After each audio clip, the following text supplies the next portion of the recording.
नमस्कार।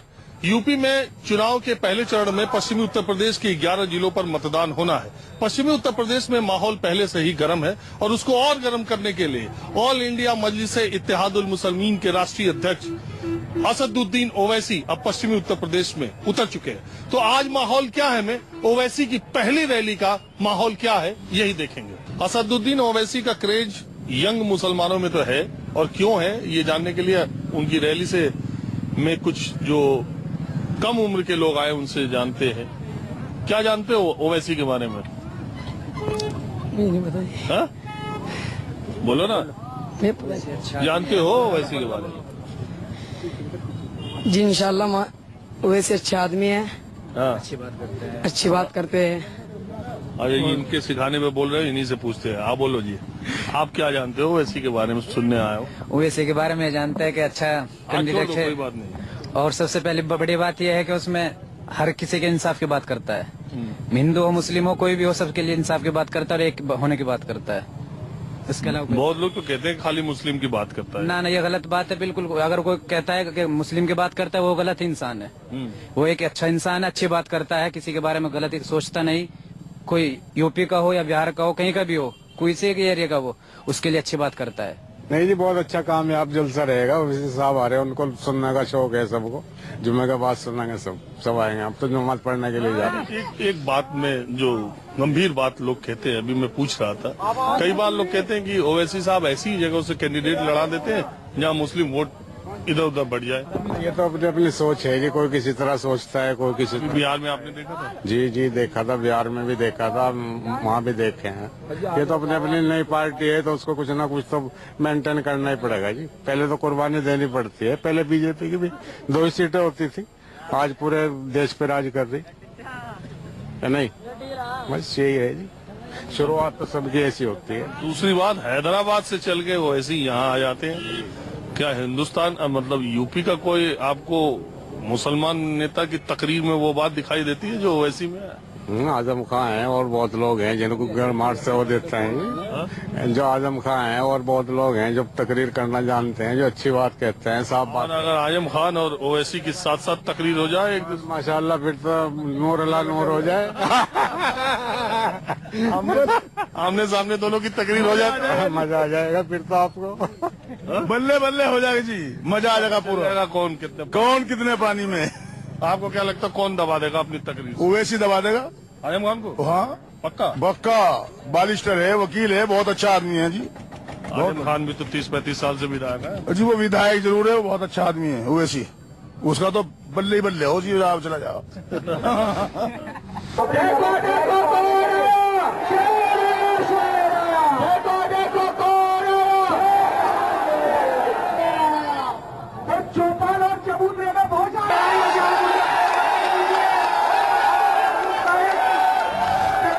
समाजवादी पार्टी के मुख्यमंत्री दिन रात सुबह शाम उनकी जबान से एक ही अल्फाज निकलते हैं कि विकास विकास विकास। ये और बात है कि बेटा बाप का नहीं हुआ और बाप को बेटे पर भरोसा नहीं है, मगर दोनों मिलकर उत्तर प्रदेश का कल्याण करने की बात करते हैं। ये अजीब यादव परिवार का नाटक आप देख रहे हैं कि बाप सुबह में एक बात कहता है और शाम में बेटा कोई और एक बात कहकर चले जाता है। उत्तर प्रदेश में अगर किसी का विकास हुआ तो सिर्फ और सिर्फ यादव परिवार का विकास हुआ। उत्तर प्रदेश के गरीबों का विकास नहीं हुआ। उत्तर प्रदेश के गन्ने के किसानों का कोई विकास नहीं हुआ। उत्तर प्रदेश के दलितों का विकास नहीं हुआ। उत्तर प्रदेश की आवाम विकास के लिए तड़पती रही, मगर आज जो तमाशा किया जा रहा है, सारी दुनिया के सामने बताया जा रहा है कि नहीं, अखिलेश विकास चाहते हैं, उनके चाचा नहीं चाहते। अरे अखिलेश साहब, जब आप अपने चाचा को मुतमईन नहीं कर सके तो उत्तर प्रदेश की आवाम को या फिर शामली की आवाम को कैसा मुतमईन कर सकेंगे? मैं चैलेंज कर रहा हूं समाजवादी पार्टी के लीडरों से कि अगर तुम मुझसे बहस करना चाहोगे तो मैं तुम्हारे घर में बैठकर तुमसे बहस करने को तैयार हूं। पिछले 4 साल से मैं उत्तर प्रदेश को आना चाहता था, मगर अखिलेश की रातों की नींद हराम हो जाती थी जब ओवैसी का नाम सुनते थे। मुलायम सिंह यादव के सीने में बेचैनी पैदा हो जाती थी जब मल्लेश इत्तेहाद और मुस्लिमीन का नाम सुनते थे। अरे बीजेपी डरती है हमसे, हम डरा के रहेंगे इंशाअल्लाह। आज पानी की किल्लत है, बिजली नहीं है, मगर हमारे किले भैया कहते हैं कि मैं विकास करूंगा, विकास करूंगा। मेरे भाई, मैं आपसे कहना चाह रहा हूं कि 2017 है, ये साइकिल चलाने का वक्त नहीं है, ये रॉकेट में बैठकर उड़ने का वक्त है। अरे कब तक साइकिल चलाएंगे नहीं मालूम कि बाप साइकिल चलाएगा या बेटा चलाएगा, या बेटा मोटरसाइकिल चलाएगा या बाप उनके पीछे भागेगा, मगर अब आप किसी के पीछे नहीं भागेंगे। ये आपका उत्तर प्रदेश का समाजवादी पार्टी का लीडर अखिलेश, दादरी का वाकया हुआ तो दादरी को नहीं जाते, क्योंकि दादरी नोएडा में आता है, तो किसी ने इनके कान में फूंक दिया कि भैया अगर नोएडा गए तो गाड़ी गई, साइकिल गई। किसी ने कह दिया कि जो नोएडा गया वो चला गया। हम गए नोएडा को, मैं और शौकत गए। आप अंदाजा लगाइए कि एक ऐसा मुख्यमंत्री जो ऊहाम की बातों पर भरोसा करता है। नोटबंदी की वजह से क्या हुआ मैं बताता हूं। नोटबंदी की वजह से लखनऊ में जरदोजी का काम करने वाले 3 लाख लोग बेरोजगार हो गए। अलीगढ़ में ताले का कारोबार पर ताला लग गया। फिरोजाबाद और मुरादाबाद में ब्रास का और गिलास का काम खत्म होकर रह गया, मगर हिंदुस्तान के वजीर आजम बोल रहे कि मैंने 500 को गायब कर दिया, 1000 को गायब कर दिया। ये अजीब बात है। और हिंदुस्तान के वजीर आजम गुजरात गए तो गुजरात में जाकर कह दिया कि मैं आज योगा नहीं करा। अरे आप योगा करो या मत करो, मगर गरीब के घर में चिराग नहीं जल रहा।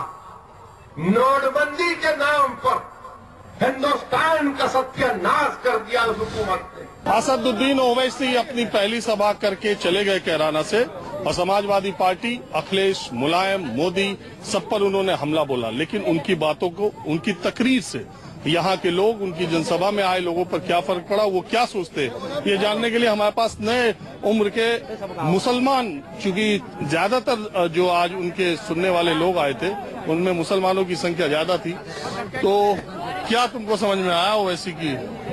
देखिए, सबसे पहले तो मैं आपका यहाँ पर आने पर इस्तकबाल करता हूँ। मेरा छोड़ो, पहले आप बताओ। ओवैसी साहब के आने से यहाँ पर नया इंतशार पैदा होगा और यूपी हुकूमत 2017 में कुछ नया होगा देखने को। लेकिन हमें जहाँ तक के अंदाजा है, कुछ लोग बोलते हैं कि ओवैसी साहब भारतीय जनता पार्टी के एजेंट के रूप में काम कर रहे हैं, लेकिन ऐसा बिल्कुल नहीं लगा उनके बयान सुनकर। नहीं, ऐसा तो कुछ लग नहीं रहा कि वोट बढ़ जाएगा मुसलमानों का अगर। लेकिन मुझे उम्मीद नहीं है, क्योंकि मुसलमान जो भी देगा वो सेकुलरता को दे वोट, और उसे दे जो भारतीय जनता पार्टी को हराने वाला प्रत्याशी हो उसे वोट दे। मायावती सबसे पहला इलेक्शन लड़ा था, मायावती के साथ कितने आदमी थे? कितने आदमी थे मायावती के साथ, आप ये बताइए। और आज मायावती कहाँ से कहाँ पहुँच गई, और वो मुसलमानों को कहती है कि मुसलमान फला का ये है, फला का वो है, फला का ये है। अपना 100 से ऊपर कैंडिडेट मुसलमान को प्रत्याशी बनाती है, उससे वोट नहीं कटेंगे? बताइए आप। भाजपा को, ये भाजपा तो सबसे बड़ी दुश्मन है मुसलमान की। ये कैसे आप कह रहे हो यार? और क्या कहेंगे सर? संगीत सोम जो बीजेपी का विधायक है, आप कुछ दिन पहले उससे मिले थे भी, वो सीधा सीधा ये कहता है कि हम लोग तो मुसलमानों को पसंद ये नहीं करते, वो नहीं करते मुसलमानों के साथ। जो यहाँ पर ओवैसी साहब आए हैं, इनकी वजह से बीजेपी को कोई नुकसान नहीं होने वाला है। यहाँ पर जो नुकसान होगा वो समाजवादी पार्टी को होगा सीधा, और बीजेपी को इसका फायदा पहुंचेगा। ये कैसे? ये कैसे? क्योंकि ऐसा हमारा विचार है कि ओवैसी हमेशा जो अपना वोट लेगा वो मुसलमानों का ही वोट लेंगे, और मुसलमान ही समाजवादी को देते हैं। दलित यहाँ पर, मेरे को ये बता दीजिए कि दलित कितने थे यहाँ पर? दलित यहाँ पर आए नहीं ना आए, वो एक अलग एक मिनट बोलने दो, आप अपनी बात कहे ना। यहाँ पर दलित आए ही नहीं है और उन तक कैसे पहुँचेगा? क्या सर्टिफिकेट दलित नहीं थे यहाँ पे? दलित मैं देखता हूँ, आप बता दो आपके पास कैसे है? क्या पहचान पड़ रही है? आपके दलित नहीं थे यहाँ से? आप बता दो फिर आप क्या कहना चाह रहे हो? बताओ, इनकी नहीं। बात से सहमत नहीं हूँ। नहीं, मैं इनकी बात से सहमत नहीं हूँ। मुझे उम्मीद है पूरी कि दलित भी वोट देगा इंशाल्लाह और मुसलमान भी वोट देगा। और अगर हम इस तरीके से जो 70 साल से पीछे वोट देता रहे, मैं तो बल्कि यहाँ तक भी कहूंगा कि मुसलमान हर अपना मुसलमान और दलित, अगर ये दोनों का समीकरण मिल के कामयाब हो जाएंगे और अगर किसी वजह से भटके भाजपा भी चली गई, हमें कोई दुख नहीं होने का, क्योंकि आज नहीं कल इंशाल्लाह हमें कामयाबी मिलेगी। क्या आपको वैसी वो मुसलमानों की बात करते इसलिए अच्छे लगते हैं? जी जब के दीन के बे अल्लाह वाले हैं जब के। अच्छा, आप ये बात बताओ कि इसके पहले आप किस पार्टी में थे? जे जमात वाली पार्टी गए, साइकिल का कब्जा हुआ की पार्टी में आया। समाजवादी पार्टी छोड़ के अब ओवैसी की पार्टी में आ गए। जी तो कैराना में कुछ हो पाएगा जी ओवैसी की पार्टी का? जी। अच्छा, एक बात बताओ, आप स्टेज पे गए थे, ओवैसी साहब को माला पहनाए और फिर आप बात किए बहुत देर तक, क्या बोला उनको आपने? जी बात नहीं बोली, मुसाफा हो गया बैठ। हाँ? मुसाफा बात नहीं बोली। बात नहीं हो पाई? जी नहीं। नहीं, आप बोल तो रहे थे, कुछ बता रहे थे। जी मैंने नहीं कहा था उनको, मेरे लिए दुआ करियो, शादी हो जाओ मेले, शादी हो जाओ। शादी की फरमाइश है जनाब। ये ओवैसी साहब से यही बात स्टेज पे बोले? जी इंशाल्लाह। ओवैसी साहब से ये बोला कि दुआ करो मेरी शादी हो जाए? जी जी हाँ जी। वक्त एक ब्रेक का, ब्रेक के बाद माहौल क्या है जारी रहेगा। कैराना विधानसभा सीट से मुनव्वर हसन के बेटे और समाजवादी पार्टी के विधायक नाहिद हसन है, जो कि 30-32 साल की उम्र में और दूसरी बार चुनाव लड़ रहे हैं। और महत्वपूर्ण बात यह है कि अखिलेश मुलायम गुट दोनों में इनका नाम है, दोनों गुट में, दोनों सूची में ये समाजवादी पार्टी के कैंडिडेट है। नाहिद जी, पहली बात तो ये कि कोई टेंशन तो नहीं, दोनों गुट में नाम है आपका, आपका काम तो ठीक है? नहीं, बिल्कुल ठीक है। जो है हमारे लिए तो समाजवादी पार्टी में हैं हम जो है, और दोनों पिताजी के टाइम से पहले से ही शुरू से जब से पार्टी का गठन हुआ था, जब से पिताजी जो है मुलायम सिंह जी के साथ थे और आगे भी हम लोग जी जान से पूरे तन मन धन से साथ हैं पार्टी के।